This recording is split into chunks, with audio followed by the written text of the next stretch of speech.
Good morning, welcome back to my channel. I am Madison if you're new, and today I figured I would just give y'all some tips and tricks on how I successfully work from home. So let's get right into it. As always, I will be using my phone just to look at the notes that I have. So I think one is setting a schedule / knowing when your breaks are. For example, I like to complete different tasks and then I will take a break. Typically, it's around an hour or two I will take a break.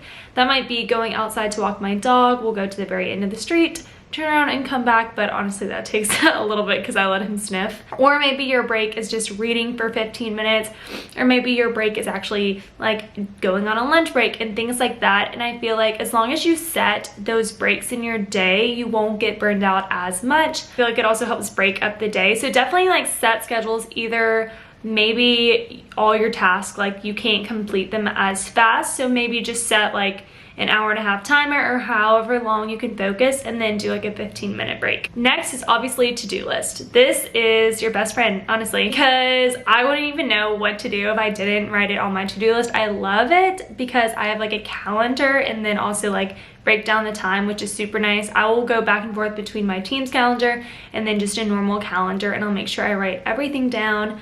I feel like doing those tasks, having 4 or 5 tasks that you have to get done is super important. Or for me, a lot of the times what will happen is I don't have too much going on, and then 4 to-do list tasks pop up come up, so that I have to do them then. So yeah, you have to learn to be flexible too. I guess it depends on your job. My job especially, I have to be flexible. I feel like things just pop up all the time. So yeah. Next would be setting the mood. So I will always put on a Spotify playlist. I think I like the oat milk lattes in the mountains. I think that's what it's called.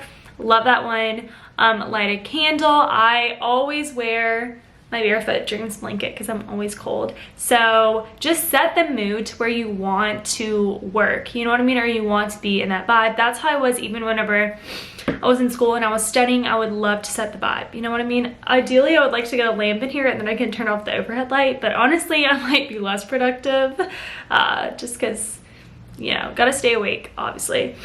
Another thing with that would be have a clean space. If your desk is messy, clean it up, because I feel like if it's clean, it's just way easier to focus, be productive, and want to go to your space and work. Thing would be, again, with your breaks, make sure you're going outside, especially whenever you work from home. You might not even leave your house. There's some days I realize it's 3 days and I have not actually left my house, which is crazy whenever you think about it. Even to go to the grocery store or anything. So set those times aside and actually go outside, walk outside, feel the sun beaming down on you. Not a lot of people get to do this, especially if they work in office. So take advantage of being able to go on a 9 a.m. walk if you don't have anything to do. You know what I mean? And I like to read during my breaks. I feel like it just kind of helps me get out of technology space, if you will. So I like that. And calling loved ones and friends / sometimes it's better if you have a roommate, sometimes it's not, I would feel like, because calling loved ones and friends, again, like I said, some days you might not leave your house. There have definitely been days where I've not left my house for 3 days. So you need to keep those connections to feel, a part of something, or just to obviously help your mental health as well. So obviously you might be reaching out to your coworkers via Teams or something like that, but calling your loved ones maybe on that break you have, or maybe at the end of the night. And then again, I was gonna say, if you have roommates, it might be better because then you're actually getting human interaction. Because again, sometimes even whenever you work from home, it's hard to, I guess, get that human interaction, especially if the only time you're really going out is to get groceries or stuff, And I feel like this is more relevant if you live in a city where maybe your college friends or just your friends in general don't live, which I feel like that's a lot of people post-grad. Maybe that's just my case. Me and my best friend really send each other Snapchats through the day. That's how we catch up. So something like that, or FaceTiming your friend, or calling your loved ones, or just, getting some other human interaction than just if you go out to the grocery store. You know what I mean? Especially whenever you work from home, you have to really put in more effort. for that aspect. Lastly, I would say just setting boundaries with time. I feel like I run into this the most because with my job, kind of, I feel like I always have to be available. Necessarily, I don't have to, you know, like in that instance, but a lot of times I'll be eating lunch and then someone will like ping me.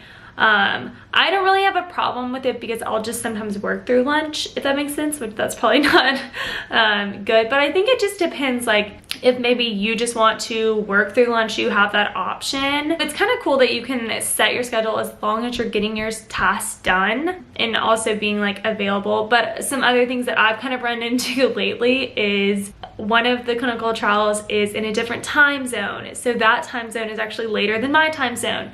So then I have to like wait to get records or call the doctor or any of that like later. So I guess being available but also still like making time for you. So if that means maybe starting work a little bit later, or if you want to get all your stuff done, what I'll normally do is I'll just do like a quick workout and then I'll still be by my computer waiting for a call. So then whenever I do get a call, I'll just hop on it right then.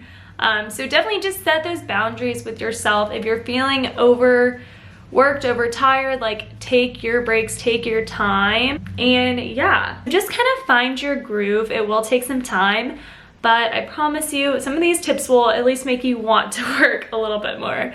But thanks so much for watching and have a great day.